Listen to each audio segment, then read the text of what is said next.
a gente fala da desindustrialização, inclusive foi minha monografia sobre isso na faculdade, foi sobre a desindustrialização, principalmente no estado de São Paulo, ali mais na região do ABC, que é de onde eu era.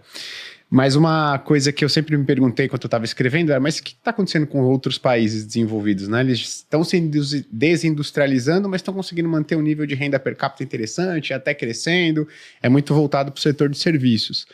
E aí, uma pergunta só para fechar esse tema aqui. Na opinião de vocês, dá para o Brasil passar essa barreira do subdesenvolvido ou emergente sem desenvolver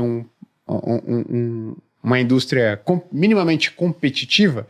Dá para a gente ir direto para o setor de serviços, que hoje no mundo é o que vai ganhando mais relevância, maior em termos de maior valor agregado, digamos assim? Olha, eu acho difícil, porque se você olhar, por exemplo, os Estados Unidos, eles fazem muito subsídio.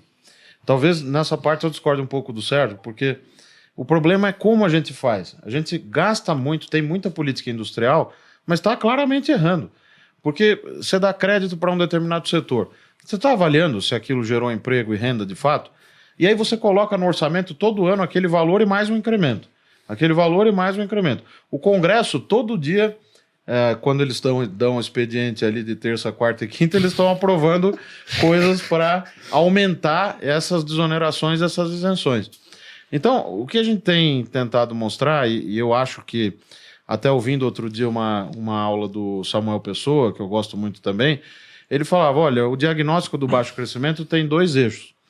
Um de questões microeconômicas, que o Sérgio falou bem aqui, da produtividade, o mau investimento, o investimento ruim, de péssima qualidade em educação, e não é que a gente gaste pouco, a gente gasta muito, e o orçamento da educação é vinculado à receita. Então, quando a receita cresce, você gasta mais, sem ter observado se precisava gastar mais ou não. Então é um gasto de qualidade ruim, a gente não avalia. O outro conjunto de questões que são questões macroeconômicas, onde você precisa ter, aí é uma questão de longo prazo, obviamente, um regime fiscal muito mais sólido, que gere poupança pública, que gere superávites primários. Porque, veja, o atual governo, eu acho que o ministro Haddad fez coisas boas, inclusive nas medidas arrecadatórias. O setor produtivo reclamou bastante, mas tem muita iniquidade nessa matéria.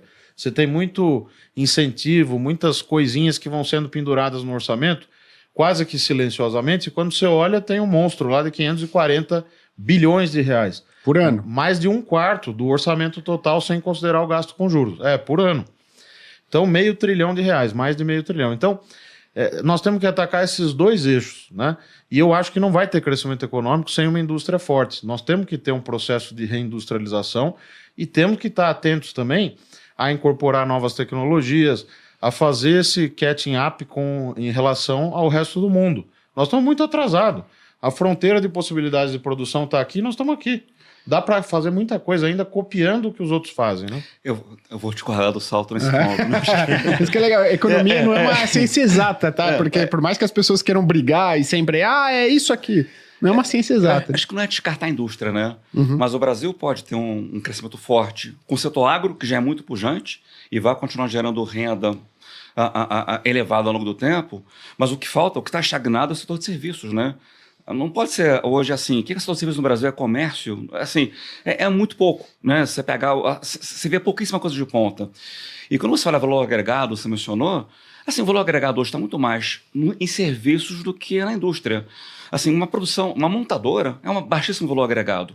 E cada vez mais também, menos empregadora. Então não é isso que vai responder aos problemas do país, não é isso que vai gerar uma mudança de patamar em termos de crescimento econômico.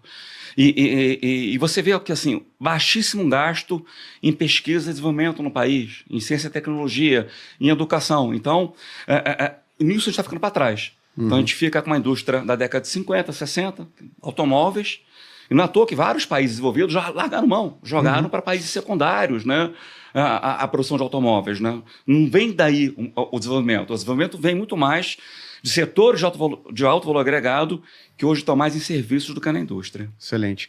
Você tocou nisso de pesquisa e desenvolvimento e tem um dado muito legal. O Troirro, né, que já veio aqui 2 vezes, ele compartilhou um insight com a gente, que foi muito legal. Ele falou, olha, pegou aí os dados das bets, né, de quanto que o brasileiro está gastando em média por mês nas bets, e fez aí em 12 meses o quanto que daria isso. E surpreendentemente, se a gente somar tudo que o Brasil, e aí pode pegar governo, né, ente municipal, federal, estadual, empresas privadas, né, tudo, pegar todo mundo, e o que investe em pesquisa e desenvolvimento, o Brasil gasta mais que o dobro em bets do que em pesquisa e desenvolvimento. Então, a provocação dele é o que a gente está plantando para o futuro. A gente está se preocupando muito mais em apostar o dinheiro do que em, efetivamente plantar a semente para o crescimento sustentável. Isso, a gente pode ter, obviamente, nichos específicos na indústria. Complexo de saúde, por exemplo, algo que possa ser desenvolvido. Alguns ramos específicos têm potencial de crescimento no Brasil, a parte ligada à sustentabilidade. Agora, achar que a gente vai produzir tudo, né? E vai ser mais eficiente do que o mundo, não. Aí, assim, a gente vai ter, na verdade, se o Brasil caminhar no sentido de ser autônomo com relação ao mundo, a gente vai produzir mais ineficiência, na verdade, né? E aí, isso acaba agravando o problema fiscal, porque se recorre a subsídios, né? Sempre a ajuda do Estado.